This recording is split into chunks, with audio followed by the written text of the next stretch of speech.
There are very few things that will stop almost anything in their tracks, like a leader or a business professional, a new entrepreneur, even a high school student or a college student who has a great ambition. They can be stopped in their tracks by fear. Now, the challenge with fear is that it's multifaceted. Fear is an emotion that usually is wrapped around a narrative, and that narrative may or may not be true, but it still produces real fear. Now, the question is, if the narrative has already been planted in you, whether by you or by somebody else or by just an illusion or an impression that you have, you're operating on that fear, that emotional-based decision-making because of an illusion that you have. You can find yourself stopped dead in your tracks, not succeeding, not accomplishing what you've set out to accomplish because of the fear. So how do you break free of that? How do you change that emotion inside yourself so that you can move forward?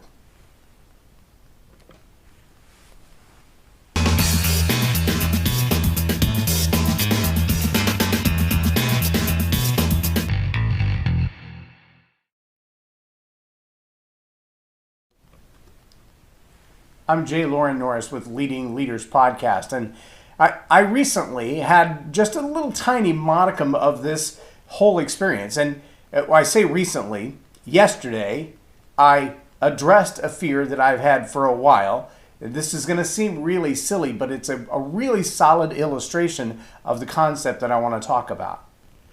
About 7 or 8 years ago, we bought a used vehicle, and we've had this vehicle in the family. We've made trips literally all over the country. It's been back and forth to Colorado several times. It's been to Washington, D.C., to Florida several times, all up and down the state of Texas and Arkansas, and just everywhere. Almost 250,000 miles we put on it since we bought it. But the day we bought this vehicle, as we were driving it home, it started to rain. And there was rain coming inside the windshield, running down the inside of the windshield. And I was a little perturbed about it, and I called the guys that I bought the car from, and they said, sorry, that's not covered in the 30-day warranty. We're not going to do anything about it. And I asked them, well, what does it cost to replace a windshield? And they said, $500 or $600. Well, at various times over the years that we've had this vehicle, I thought $500 or $600 is a pretty steep step. There's not a chip in it. There's not a crack in it. It's not even faded. It's a good windshield. It just has a leak. Unfortunately, that leak has gotten bad enough that you can hear the wind whistling through the windshield as you drive down the road. It bounces when you go over rough spots, and you can actually hear the windshield moving in the frame, and it sounds like 15,000 crazy squirrels inside the car chirping in its frame. It's extremely annoying. But that $500 to $600 to replace it for almost 7 years has kept me in the fear of shelling out $500 or $600 to replace a not broken windshield. So I have put it off and put it off and put it off, and we keep towels in the truck to wipe down the dash. But recently we've had enough rain that the water got inside the dash, and now my stereo doesn't work, and so I have to carry around my phone and a little battery-powered Bluetooth speaker so that I can listen to the radio or music while I'm in the car, and that gets a little old as well. But I have my headphones, so I'll put my headphones on, right? But it's over the fear of a $600 windshield that's not broken. Why would I pay $600 to replace it? I stopped a guy one time in a parking lot that had the big Safe Light truck, and I asked him, can you just seal it? Can you just put something around it to keep it from leaking wind and water? And he went into this long sales pitch explanation of why it would be $500 or $600 to fix it. And he said, it could be that when you take the rubber seal off and pull the glass out, that all the metal is rusted all the way around because it's been leaking so long. And it could be that when we pull it out, the glass actually breaks and there'll be no way to put back the same window that we took out. And it could be that whoever did it last did it with some kind of cheap glue, and we're going to have to take hours to scrape it out. And so, $500 or $600 is a really fair estimate to replace your windshield in your car, and that was about 3 years ago, and 3 years more has passed, and I haven't replaced it.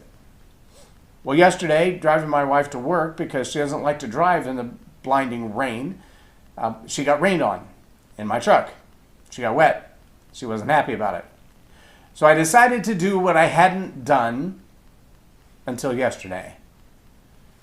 Pick up the phone and start calling every auto glass place that I could until I could find out if I could get an appointment and find out, is it really going to be $600? Because I don't really have $600, but if it's less than that, maybe I can make a deal. And I called 2 or 3 places, and they landed around $300 or $400, and I was kind of surprised with that because that's a lot better than $600. And then I got one that actually said $265. And then I got several that didn't even answer the phone. But one of the guys who didn't answer the phone eventually called me back. I told him my predicament. He said I would agree with the assessment. It's not going to be likely we can fix the leak, but we can replace the windshield. Would you like an estimate for that? I was like, sure, hit me with an estimate. So I hear him crunching numbers in the background. He comes back and he says, $190, we could probably get you in tomorrow. I said, well, I got appointments all day tomorrow. Any chance you could get me in today? He says, yes, I can get you in today, but only at this time and only if you come to the shop. For $190 instead of $600, I went to the shop. Now, let me tell you something else that I did, though. It was about 1.5 years ago that I actually went to the sign shop that does all the vinyl graphics on my truck and my trailer and our big story power TV van and all that stuff. And I asked them to create a visor to go across the windshield, but to intentionally make it not just the glass, but to go up over the trim and onto the roof so it would stop the leak. And it worked for about 6 months, and then the sun dried out the vinyl, and now it flaps in the wind. And the wind and the rain still come around the 2 pieces of vinyl, one on the roof and one on the windshield, until yesterday. See, here's the real scary part. I paid almost $150 for the vinyl to fix a leak that $190 would have fixed over the years. I'm just asking you as a leader, how often have you put off decisions because someone planted a seed in your head that would allow you to operate in fear? Someone gave you a notion, spun a narrative to you that the story in your head said, you can't really do that. You're not going to get away with that. That's going to cost way too much. There's no way that's ever going to work. And so you devise other plans. You follow other courses of action. You hire the wrong people to save the time. You try to move along with what you have instead of just biting the bullet and doing the research for yourself. See, that's where I failed. 7 years ago, instead of trusting the guy that sold me the car and told me the reason he didn't put the windshield in is because it was $600, I should have done the research myself to find out that it's only $200. I could have saved that up pretty easily over the 7 years that we've had the vehicle. But I didn't, because I didn't do my homework. I trusted someone else, and what they said created in me a fear that caused me to not decide for 7 years. So I'm asking you today, maybe it's not a leaking windshield, maybe it's something more significant than that. Maybe it's something that right now you don't think is that significant at all, but you're not making a decision because of the fear that someone else has placed in you or the fear that you've conjured up on your own. If fear is stopping you from making decisions, will it be 2 weeks, 6 weeks, 7 weeks, or 7 years before you make a decision to just do the research on your own, to just do your own homework, to know for a fact that you have all the details and you can make a solid decision? I truly believe fear stops more people, especially leaders, than failure. They don't want to look like a fool. They don't want to make a big mistake, and so they don't make decisions out of fear. If you're a leader and you find that your organization is stalled at a plateau, not moving forward the way that you would like it to, ask yourself, what is it that I'm afraid of? And can I do enough research to overcome that fear? If I knew X, whatever that is, if I knew this for certain, I could make that decision and do it now. I challenge you as leaders to do that. Do the homework, do the research, do it yourself. Don't trust somebody else when you've got fear.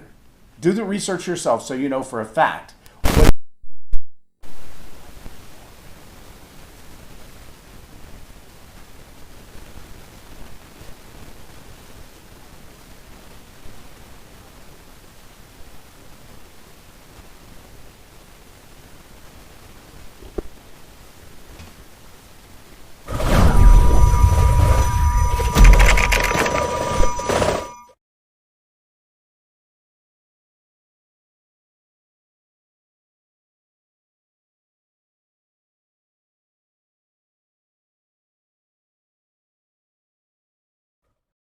Subscribe now for our extensive video library of leadership lessons promoting faith, family, and freedom.